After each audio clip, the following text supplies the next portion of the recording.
ฟังกินข้าวกันข้าวสวยกันสบายดีเมื่อสุกคนนี่น้องนุ่งมื้อนี้เป็นมื้อวันเสาร์วาสิพากันจัดงานซุ่มแซวตื่นเช้ามาไฟบ่ได้ ไฟบ่มาโทรไปหาไฟฟ้าลาวเพิ่นว่าเขตนี้ปิดไฟว่าซั่น5 โมงแรงจังสิเปิดใหม่จบเลยเฮาได้โทรไปแคนเซิลหมดทุกคนเลยหมดแซ่บอยู่ตุลีตุลีกับมาทุนไหนตุลีกับจนมานอนหยามพี่นะว่าสิมางานเนี่ยว้ายบี้คือนวดกับโบแถบัดเนี่ยเนาะป้องไว้พ่อเนาะนวดกับโบแถแต่ว่าใครตะวันใครตะวันเทวดากับซอยพอเพิ่นบอกแล้วว่า3-4 มื้อนี่สิให้เฮ็ดเย็นให้เด้อว่าซั่นกันจูลูกสิพากันมีซุ่มแซวเทวดาเป็นใจอยู่แต่ว่าคนที่นำไปมอดไฟพอบ่เบิ่นพอจะให้กินบ่พออาจารย์พวกนั้นนี่นะอาจารย์อันนี้ตัดผมนั่นนี่เองนี่บี้อันนี้มันตุลีอันนั้นมันน้องบี้กำกระปั้นเอามวยไอ้มันกำกระปั้น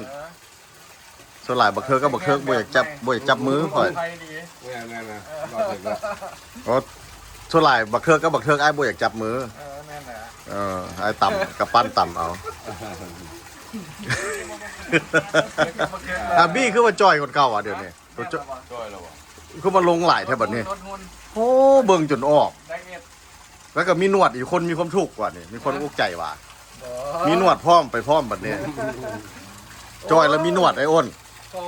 อันนั้นเรียกว่าร่างกายมันทำงานปกติแล้วมันออกไว้หนวดโมเลยมันคืออยู่ในหนังเห็นมันคันมีหนวดมีเขาบอจะสิ้นเลยใจไปหน่อยอ้นใจมันบุยผู้สาวหลายเดือนละน่ะน่ะของกินเขาอันนี้มันจันตุนซื้อม้านี่ขอบใจจันตุนแคนโซ่คนมาน้ำกับบัวทันผู้ที่ไปนั่งตับเพื่อนที่เอาตับมะฮุ่งมาเด้ผู้ไปนั่งท่าตับมะฮุ่งอยู่กับมี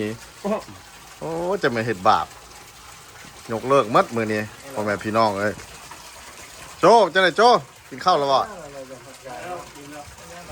ได้แต่เฮือนได้รับใจดีจะขับแคบแน่แต่ว่าน้ำใจนี่ใหญ่ใจบ่ได้แคบแต่ว่าเฮือนจะแคบมันมีอย่างกันน้อยเมื่อนะเดี๋ยวอ้างกันน้อยอ้างป่ากันน้อยเฮือนกันหลังน้อย5 คูณ 5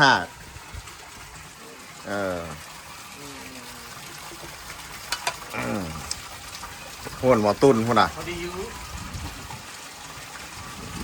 กินข้าวแล้วนี่เด้โอ้บี้มากินข้าวสวยน้ำกันเลยนี่เด้ข้าวสามัคคีได้นี่ไหนเด้กินแบบไอ้น้องกันเลยนี่นะแข่งกันมีตำมึงขึ้นมาแซงกันเนาะตำมึงขึ้นนะบอกว่ามีปิ้งปลาเส้นค่อยแวะซื้อตำมึงขึ้นมาเดี๋ยวตังมานั่งไหมพี่จับตังนั้นไหมตังไว้เฮือนมันเดี๋ยวแคบแน่เฮือนไอ้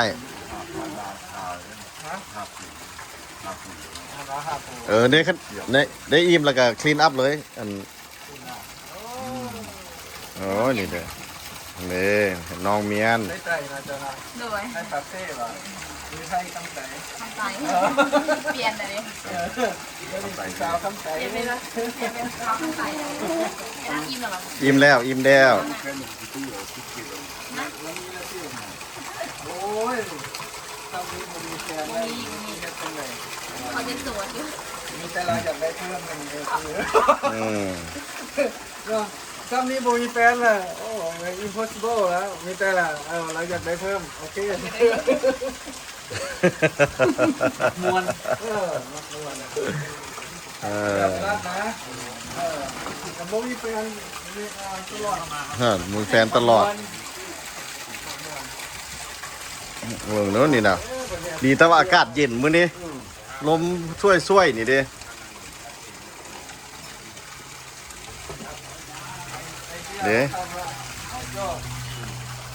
หักบอบดลูกเพิ่นบ่ลงลูกเขาเดียวบ่ลงไหน บ่ลงมันลงหนองมันบ่กล้าลงอันนี้หมามันฮู้ความไหน เรียกว่านาพ่อกับลุงอ้างนี่ลูกกับลุงอ้าง โอ้ นี่ มันฮู้ความเนี่ยเอาผ้าเสร็จแล้วก็เอาผ้านั้นปูเลยหั่น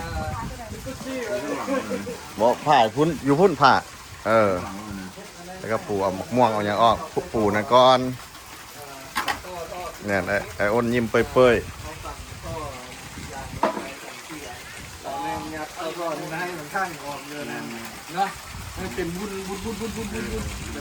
คล้ายๆอ้างกับทุกที่ ๆพี่หนามีพี่หนาโทรอันตัวว่ากัน แน่นอน แต่อันนี้เอาน้ำข่าวเอาน้ำบาดาลใส่อันนี้ โอ้แน่นนะใส่ไฟไหม้เลยมีปอดข้างไฟผมเขายิงใส่ไฟไหม้ที่รถไก่น้องบอก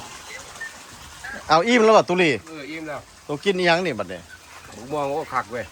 มะม่วงอยู่บ้าน มันดี อยู่สวนเฮาเองนะนี่ ในสวนมันบ่สม แซ่บนม แซ่บ ต้นนี่ กินเป็นโลก็ได้ น้องตุนเอามาเป็นถุงพุ่นน่ะ มีน้ำก้อนเหรอไอซ์ โอ้เฮาต้องการน้ำก้อนเดี๋ยวสิออกไปเดี๋ยวสิให้แม่บ้านเปล่าๆกัน เพราะว่าค่อยเอา โอเค นั้นมาตอนเจ้าอยู่น้ำเที่ยง โอเค ไป